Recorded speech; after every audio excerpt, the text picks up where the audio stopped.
bentornati in un nuovo video. Come avrete letto dal titolo e come avrete visto dalle mie spalle, ho acquistato un iMac e l'ho fatto poco prima dell'evento di Apple. Come molti di voi sapranno, domani 10 novembre 2020 ci sarà l'evento di Apple nel quale verranno presentati i primi Mac dotati di processori ARM. Adesso so già che in molti si staranno scatenando nei commenti dicendo: ah, ma perché hai comprato quella merda? Perché stai buttando via i tuoi soldi? Proprio tu che potresti avere qualsiasi computer con Threadripper 3090 eccetera, vai a usare quello schifo. Benissimo, ve lo spiego in poche parole. Per chi segue il canale da un po', ormai probabilmente lo saprà, io edito i miei video con Final Cut e ben prima di aver aperto il canale ho lavorato un po' come videomaker e ho sempre utilizzato Final Cut, un programma di video editing disponibile solo per Mac. Benissimo, ci sono tante opzioni, si può fare l'Hackintosh, si può comprare un Mac, eccetera. E ci sono anche delle alternative, c'è Premiere, c'è Vegas, attualmente c'è anche DaVinci Resolve, che penso sia una delle opzioni più interessanti da poter utilizzare. In ogni caso mi sono abituato dopo tanti anni, sono praticamente 10 anni che utilizzo Final Cut Pro X e quindi mi scoccia un po' anche cambiare. In ogni caso, qualche anno fa le accelerazioni erano totalmente diverse. Final Cut era molto più ottimizzato e si poteva editare in modo molto più semplice i video in 4K senza avere troppo lag, con degli export molto veloci, al contrario di Windows, dove anche con il PC più potente praticamente si aveva un editing molto più scattoso e un export più lento.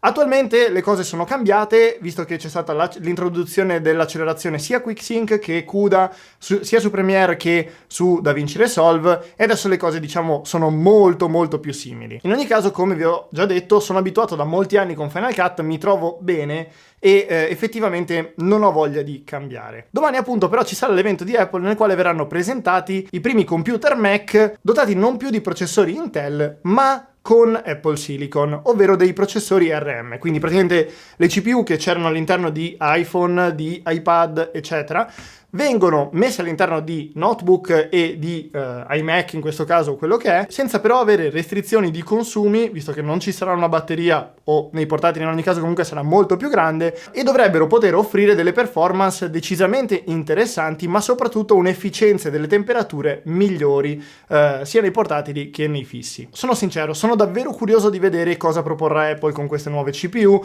e effettivamente vedere come verranno integrate. Sto da un bel po' aspettando di aggiornare il mio MacBook Pro 16 Retina del 2016 con la touch bar, perché voglio acquistarlo con queste nuove CPU. Nel corso degli ultimi anni però mi sono trovato un po' rallentato, visto che la scheda video ha solo 4 GB di memoria e vi assicuro che editando in 4K si consumano super velocemente. A questo punto, qualche mese fa, insieme a Danny Lazzarin, ho pensato di acquistare un box esterno per una GPU. L'ho pagato relativamente poco e ho preso il Razer Core a 240 euro. La scheda video ovviamente ce l'avevo già, ho messo all'interno una Radeon 7 da 16 GB di memoria video e l'ho attaccato con il Thunderbolt. Perfetto, con il monitor esterno funziona una favola e sono contentissimo.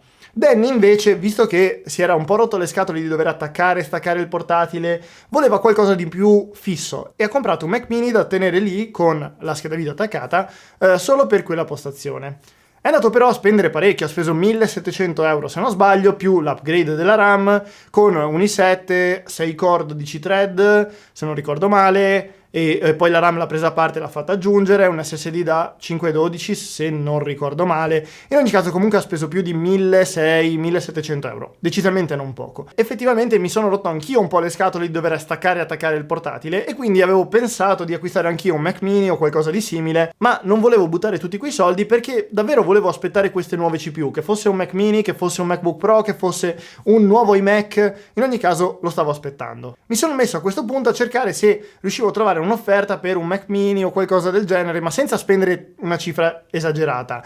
Effettivamente sotto gli 800-900 euro non si trovava nulla, se non Mac mini con i3 8100, quindi 4 core, 4 thread con una frequenza molto bassa, senza GPU, senza niente, che non potevano essere upgradati se non la RAM, oppure iMac, come in questo caso, a 900-1000 euro con versioni molto più vecchie. Fino a quando ho trovato questo su eBay a 650 euro. Si tratta di un iMac da 21.5 pollici, fine 2017, con dietro le porte Thunderbolt. Stock aveva un i5, 8 GB di RAM e 512 GB di SSD NVMe.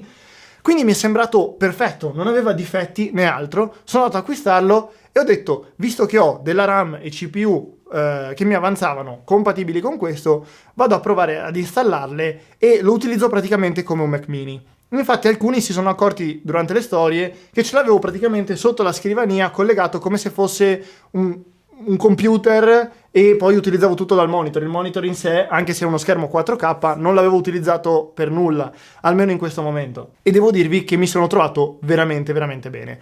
Adesso vi lascio un attimo velocemente a tutto il processo di aggiornamento che ho effettuato e vi faccio vedere anche le componenti e tutto ciò che ho utilizzato. Ho deciso di effettuare un upgrade per quanto riguarda la CPU con un 7700K che avevo a far polvere praticamente, e con un kit della Crucial da 32 GB di RAM a 2666 MHz che avevo acquistato per un progetto che non è mai andato a termine. Infine, l'unica cosa che sono andato effettivamente a acquistare è stato il kit di adesivi e di rotelline per la rimozione e il reincollaggio dello schermo. Se qualcuno volesse effettuare qualcosa del genere o aggiornare il proprio iMac, assolutamente vi consiglio di acquistare la rotellina, perché altrimenti per aver risparmiato 5 euro di quella rotellina rischiate di rompere lo schermo o addirittura buttarlo completamente. Come prima cosa sono andato ad aprire la confezione originale di cartone, che è arrivata addirittura quella marrone, proprio originale della prima spedizione, e poi all'interno c'era la confezione dell'iMac.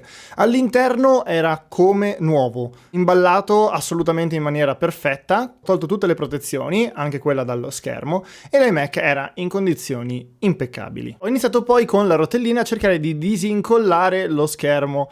Ho avuto un po' di paura in questo momento perché non l'avevo mai fatto. Comunque dopo un po' di tempo sono riuscito a togliere completamente tutta la colla attorno. Ci sono voluti 2 minuti praticamente per passare per bene la rotellina, e finalmente sono riuscito a sollevare il monitor e scollegare il display. Ci sono 2 connettori, uno a incastro e uno con una clip, abbastanza semplici da togliere, e poi sollevando lo schermo mi sono accorto che c'era ancora della colla nella parte inferiore. Niente di incredibile, ho alzato leggermente, ho rimosso la colla e poi sono riuscito a staccare lo schermo completamente. Ed eccoci qua all'interno dell'iMac, ma la cosa che interessava in assoluto di più a me era il fatto di poter aggiornare la CPU. Ho dato poi una veloce pulita con un panno in microfibra e un pennello, e poi ho iniziato a togliere praticamente tutte le viti. Per poter accedere alla CPU, la RAM, eccetera di questo iMac 21,5 bisogna togliere praticamente tutto. Sono andato inizialmente a togliere il dissipatore e poi ho continuato con tutte le viti sulla scheda madre, scollegando ovviamente gli speaker, scollegando le antenne wifi, e poi anche l'alimentatore che è esposto, quindi bisogna fare parecchia attenzione, e finalmente sono riuscito a rimuovere la scheda madre. In questo momento avevo un'ansia incredibile, ho scollegato tutto quanto e ce l'abbiamo fatta. È arrivato poi il momento di togliere il dissipatore effettivo dalla CPU e GPU. In questo caso ci sono un totale di 9 viti, tutte montate a pressione, e vi assicuro, le viti della CPU sono montate con una pressione assurda. Una volta sganciate tutte le viti, comunque, ho potuto staccare il dissipatore in modo completo e la CPU è rimasta attaccata ad esso. Questo perché la pasta termica ha fatto proprio da colla e ci ho messo veramente qualche secondo per riuscire a toglierla. Era diventata veramente incollata. Non era secca, però era veramente difficile da togliere. Ho girato leggermente la CPU e poi sono riuscito a toglierla.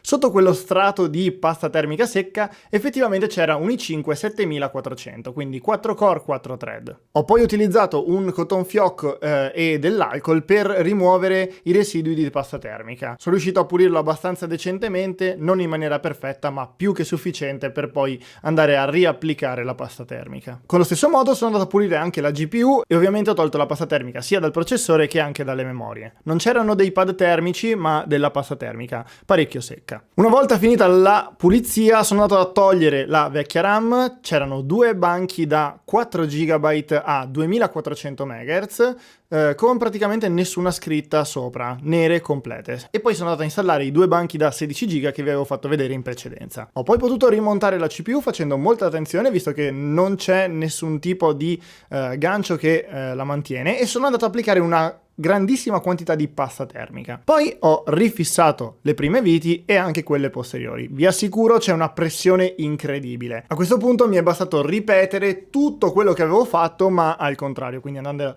a riposizionare la scheda madre all'interno. Non è stato per niente facile, visto che c'è veramente poco spazio nella parte inferiore, e poi riavvitare tutte quante le viti con il corretto ordine, perché altrimenti non si riesce a rimontarle tutte in maniera corretta. Una volta fissato tutto quanto, ho ricollegato il monitor, ma senza richiuderlo e senza colla, solo per vedere se effettivamente funzionasse ancora. Ci ha messo un bel po' con il primo avvio, perché ha fatto il training della RAM e anche della nuova CPU, ma poi si è acceso.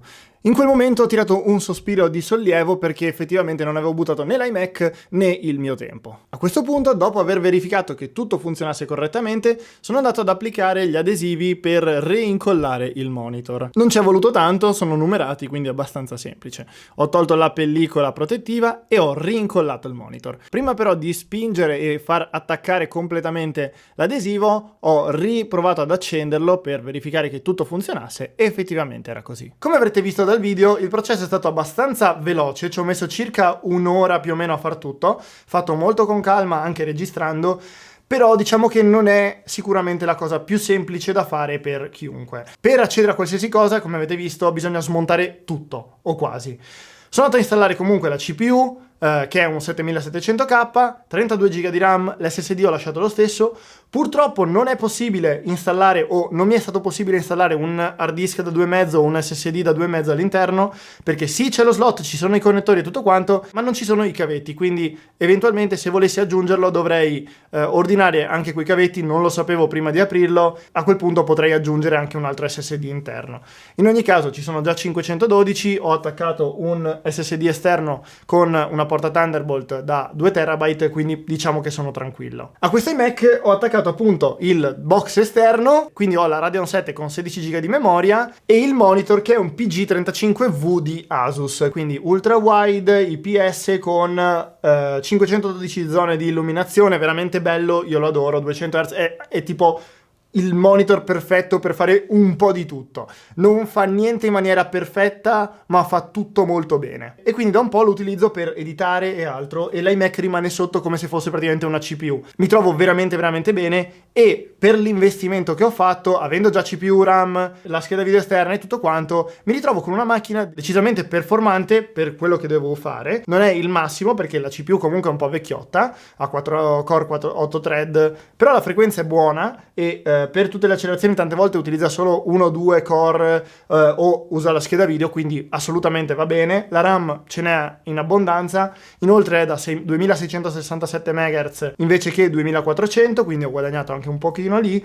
E in ogni caso quando usciranno i nuovi MacBook Pro, iMac o quello che sarà, questo potrò venderlo comunque a un prezzo più alto di quello che ho comprato, perché effettivamente ha più RAM, ha il processore più potente e effettivamente si può utilizzare così tranquillamente senza nessun problema, e posso venderlo a più di 1000 euro. In ogni caso non ho in piano di venderlo a breve, perché mi sto trovando molto bene. Domani però non mi aspetto di vedere né iMac né MacBook Pro da 16 e neanche Mac mini. È più probabile che vedremo magari un MacBook Air o MacBook da 13 pollici, già come li conosciamo, semplicemente con la CPU ARM, e dovrebbero magari durare di più, vedremo domani durante l'evento. Quindi ragazzi, anche per questo video è tutto. Fatemi sapere voi che cosa ne pensate. In descrizione vi lascio i componenti, la rotellina eccetera che sono andato a utilizzare per effettuare l'upgrade.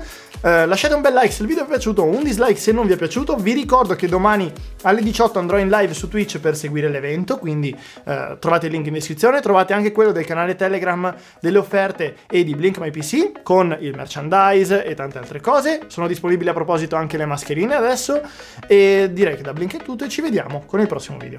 Ciao ciao! Vi ricordo che è disponibile Blink My PC, il sito perfetto per essere sicuri di realizzare il proprio nuovo computer al meglio spendendo il meno possibile, dove è possibile realizzare configurazioni personalizzate oppure scegliere tra quelle proposte in base al prezzo desiderato. Ovviamente non mancano le offerte in tempo reale e il mio merchandise. Trovate il link in descrizione.